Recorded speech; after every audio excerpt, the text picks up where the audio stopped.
भैया जो है वो मटन बना रहे हैं उनका जरा सी कुकर में, और इन्होंने अलग से जुगाड़ करके इनका मटन यहाँ छुपा के रखा हुआ ही है। फिर यहाँ पे भैया ने डाल दिए मसाले, उसके बाद में फिर अच्छे से इसको मिक्स किया।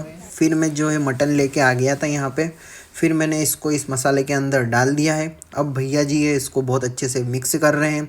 उसके बाद में हमने इसको थोड़ी आंच बढ़ा के छोड़ दिया और उसके बाद में हमारा मटन बन के तैयार है।